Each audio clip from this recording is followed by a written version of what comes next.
Okay, the very first thing that you need to do is open Camtasia, and then we're going to need to import media. So I've chosen a variety of different media. The first one is a video.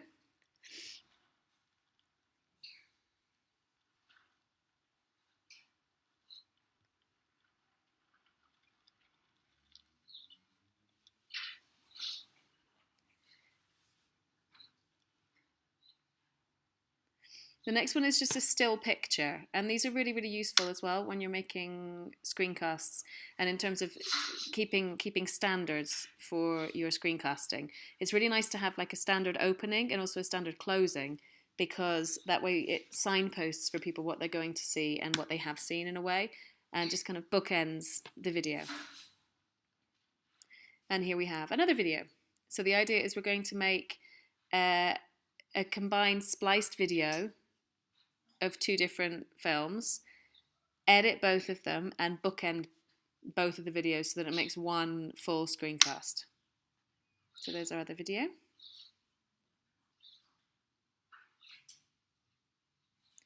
Okay, the next thing that you need to do is put these onto the timeline. Okay, you can see on the top right where the Bantu frame is, that's your canvas, that's where you're actually going to be working. And what I'm playing with right now is the length of the video, of the shot itself. So even if it's a still, I can make it shorter or longer. I'm putting the first video in, and I'm moving around to see what kinds of things I might want to keep in the video and what kinds of things I might want to take out. So you can just slide those around, play along with them, play around with them a little bit.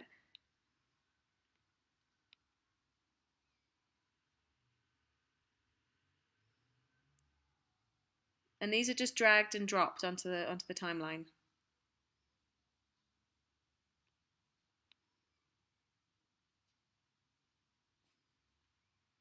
What I'm doing down here is making the timeline longer or smaller, because the video is going to be probably about 10 minutes, I think. And so to be able to see the whole thing, I can use the little magnifying glasses and slide up and down to make the timeline more or less condensed.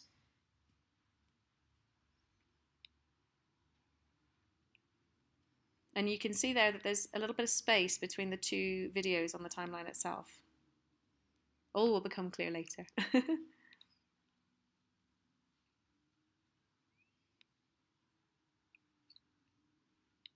Okay, and now here I am dragging and dropping the other bookend for the video, the whole video itself. So that's basically all of the media that I'm going to be using for that particular video. And I can move in between the different things, I can slide them around, I can change places if I want to. And I can play through it as it is with no editing.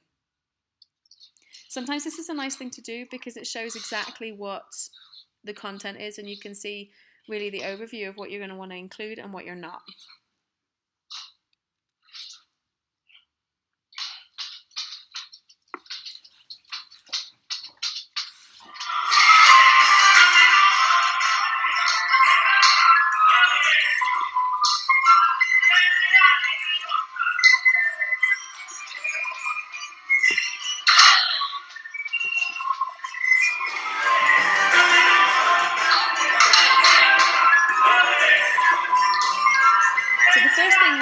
Do is just have a look through what I've actually got and see what the shape of the video is going to look like.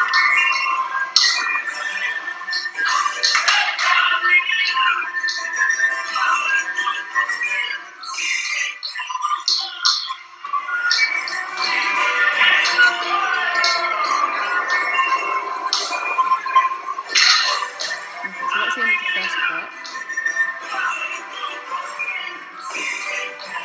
And I'm already beginning to recognise things that aren't going to fit. Obviously, you can't have a bookend in the middle.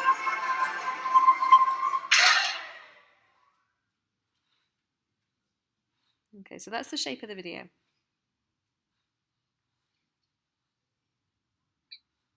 Okay, so identifying things that I'm going to want to cut out. I'm going to use a really, really useful tool here, which is ripple delete. So I expand so that I can figure out exactly where I want to cut using my little magnifying tool.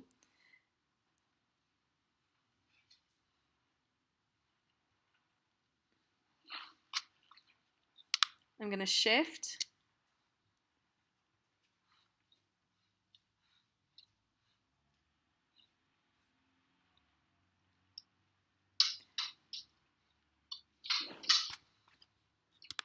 I'm going to shift and grab the bits that I don't want in the video. And then go to Edit, Ripple, Delete. There's lots of other different deleting tools, but just to get up and start editing, this is probably the most useful because it closes what you've cut and shifts the whole video back to where you started. So there's no extra space and there's no abrupt breaks.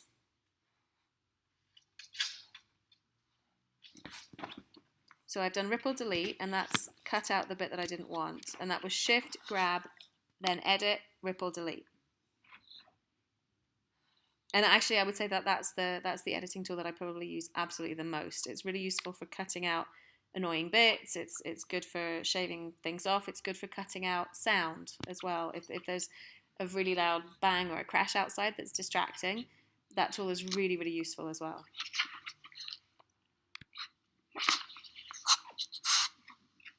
Again, edit, ripple delete, and it slides over to the starting point.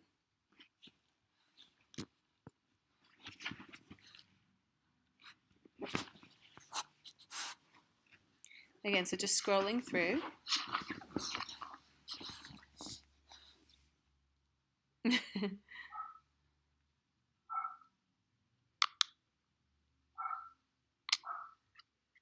Again, ripple delete. Okay, you can see there that because it was in the middle, it didn't quite work. So there's going to be a very, very abrupt shift there. So what I need to do is split where the playhead is. And then it makes two nice rounded sections. And this will help when we start using transitions later on. If you leave it just as a very harsh cut, it's very bumpy for the person that's watching. So ripple delete and split at playhead.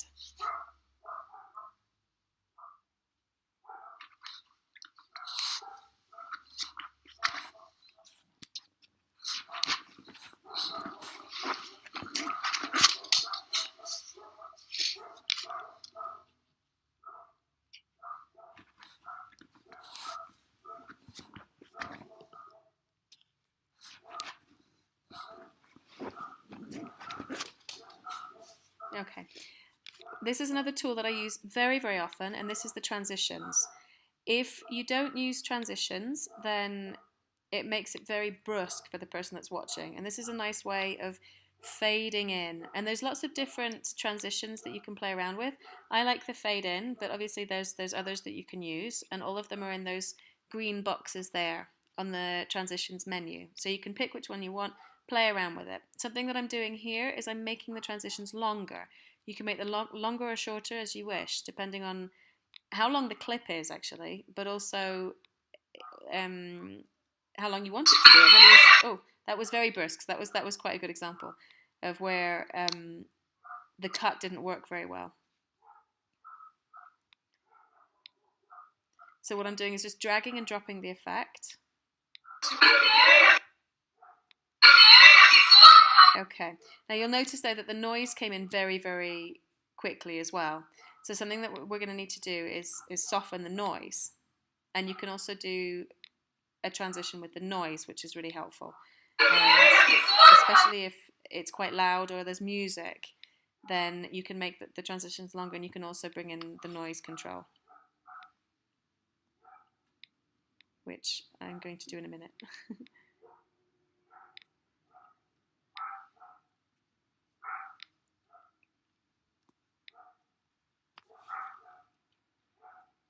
Okay, so I like the length of that transition. I like the fade in and fade out. There's a gap in the middle, which will become clear in a second.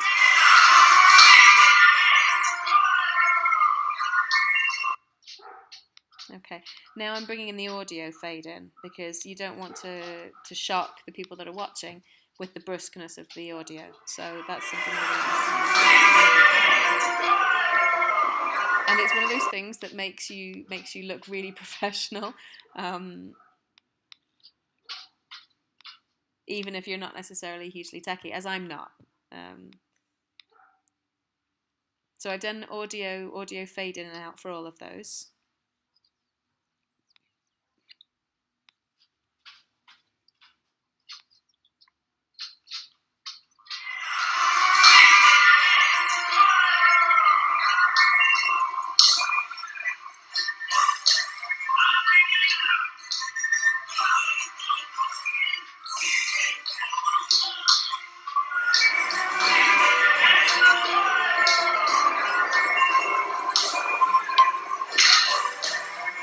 So I'm quite happy with that first clip. That seems quite nice. The second clip's longer, so obviously I'm going to need to play around it a bit more.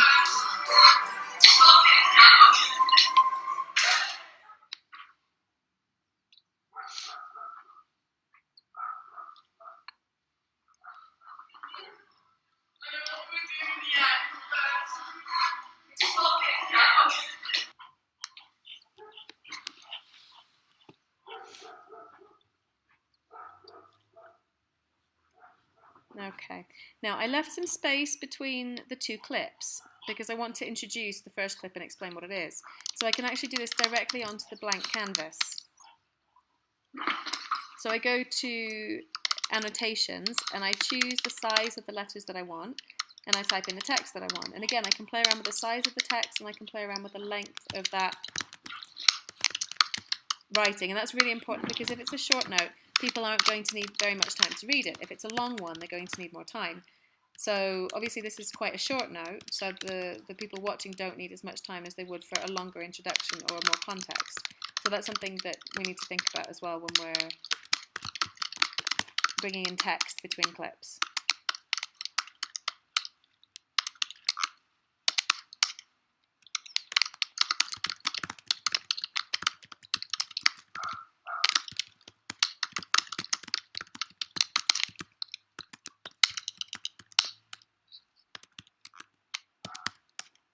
Okay. So if I don't want the things to overlap, I need to have them on the same timeline. And again, that was quite brusque. So again, I need to do the fade in, fade out, drag down the effect and drop it there. And then think about how much time it's going to take people to read it.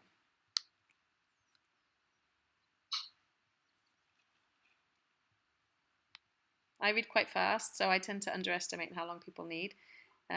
So that's just something to be aware of, how quickly or slowly you might read yourself, because that will influence how much time you give other people.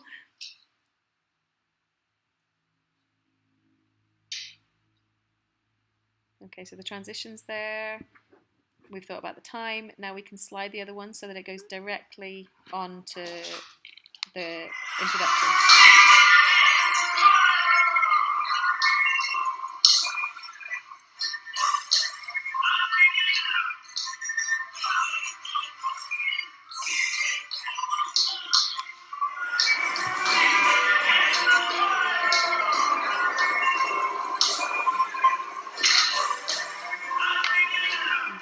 Happy with that clip, so I can think about the second clip. I also want to introduce that, so I'm going to do exactly the same thing. In the blank canvas, which is black, I move the playhead across. I go to annotations, pick my text size, and then type in my text.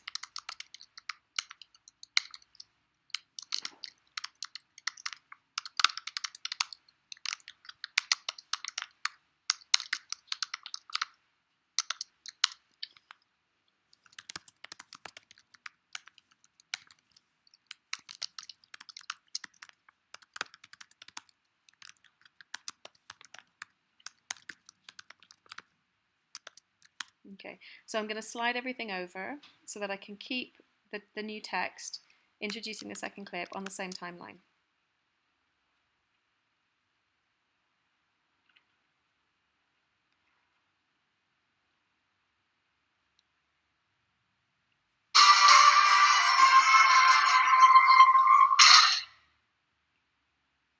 And that's super brusque, so again, I need to do the transition.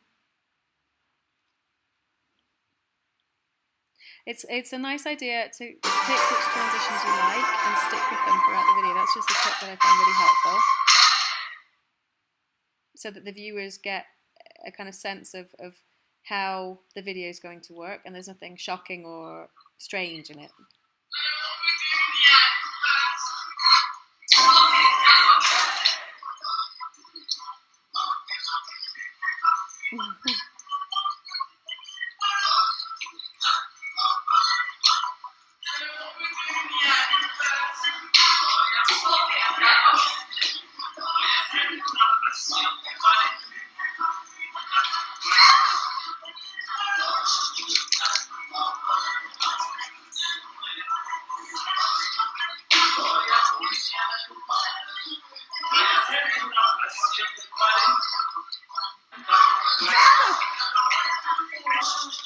Okay, now I'm not particularly happy with the fact that my child is poking her tongue out in the video, or that I'm in there.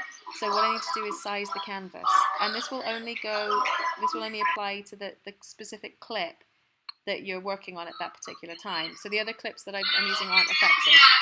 So I'd use the size canvas tool, which is basically the crop tool on most photo editing programs, and I've used that to size the video. And there we go.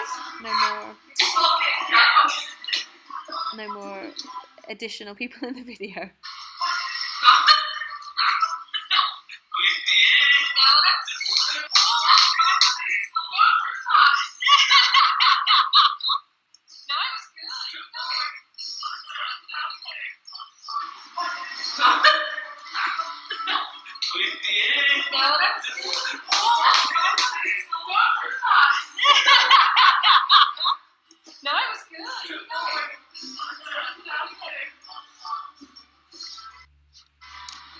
Okay, so I don't really want that in the video, so I'm going to do ripple delete again.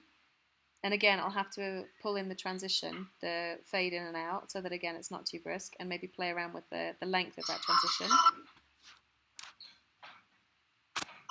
And the audio fade in and out.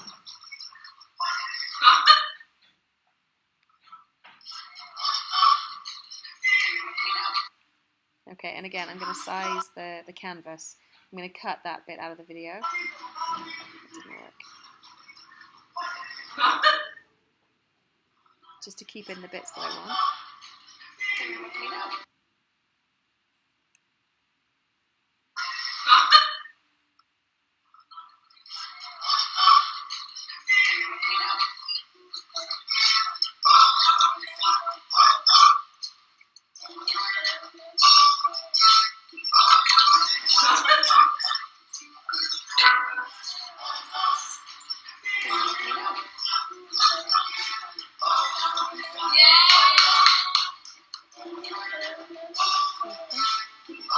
And there's the bookmark to close it.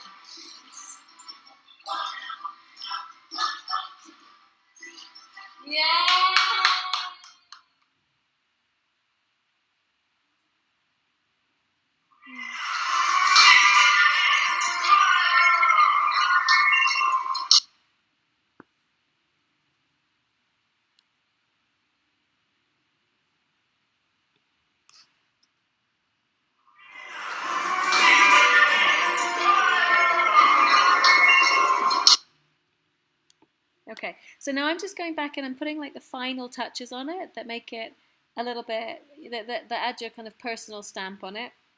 It's easy to overdo these, and there's a lot of effects that you can use, but again, I would stick with just 2 or 3 so as not to overdo it and to keep it kind of good-humoured but professional at the same time, obviously. So I'm going to go to annotations, and I can put an arrow over the top of the video that I've got on the timeline. but I'm using a different strand. So I'm using the one above, so that the two things are going to happen at the same time.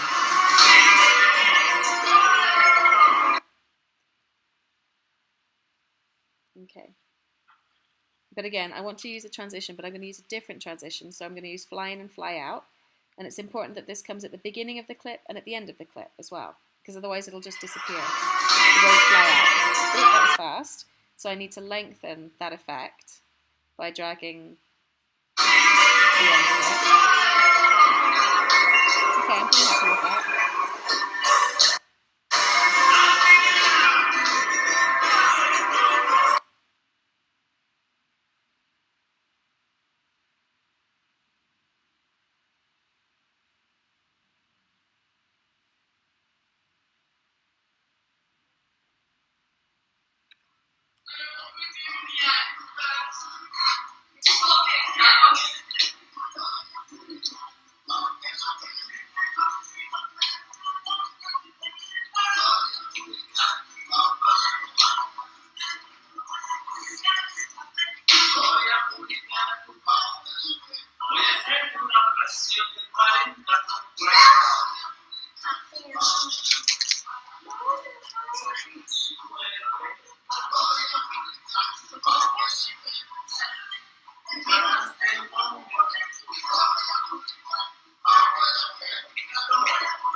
Okay, and I want to do like a funny joke because she makes a funny face in here.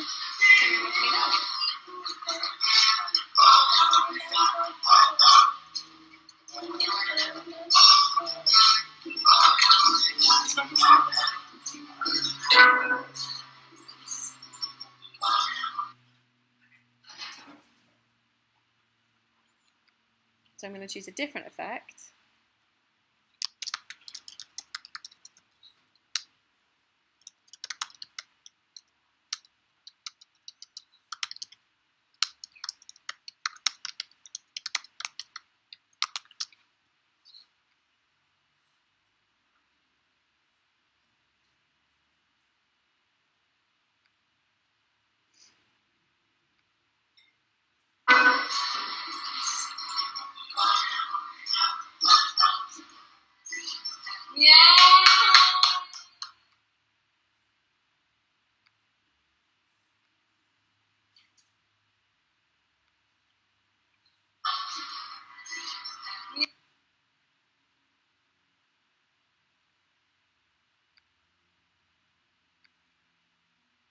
And this one just for fun.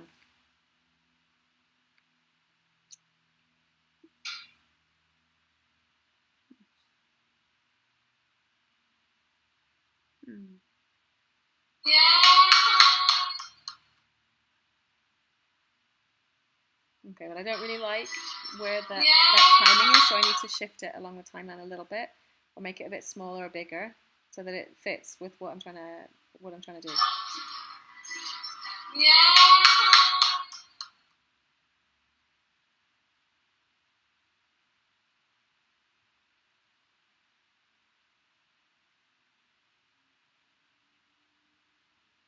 But I want to make that initial drawing bit a little bit bigger, so I make the transition longer.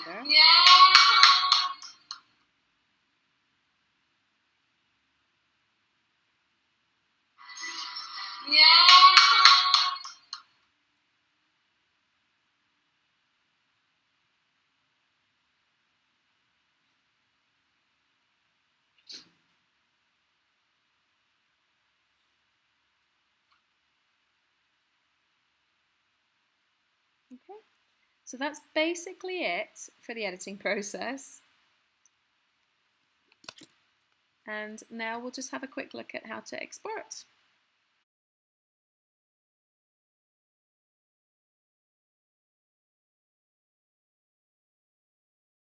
Okay, so once we've got our video all ready, it's all edited, it's all lovely, and it's got our personalized annotations, and it's clean, and all the transitions are in there. Obviously, the next thing that we need to do is share it, and there's a couple of ways of doing this. One of which is going directly to YouTube, Not everybody's got their own direct YouTube connection. So another different way of doing it, which is really useful, is literally just to export it into an MP4 format, and then you can do with it what you wish. You can send it directly to the students. You can upload it onto YouTube if you want to, or you could put it on a USB and share it that way. However you want to do it. So I'm just going to show you what it looks like with an MP4, how that works. So then I'm going to then upload the MP4 onto YouTube so that you can have it. So basically, I need to go to the top bar, share. You can go to Screencast, YouTube, Google Drive, any of your places. And I'm just going to go export, and I'll export it to my desktop. And that's it. Once the movie's exported and it's finished doing that process, I can then upload it directly onto YouTube and then send the link to my students, which is what you are going to receive this evening. And I will see you tomorrow. Thank you very much for watching. I hope that this was useful, and I'm looking forward to working with you tomorrow. Okay, have a lovely evening. All right, bye-bye.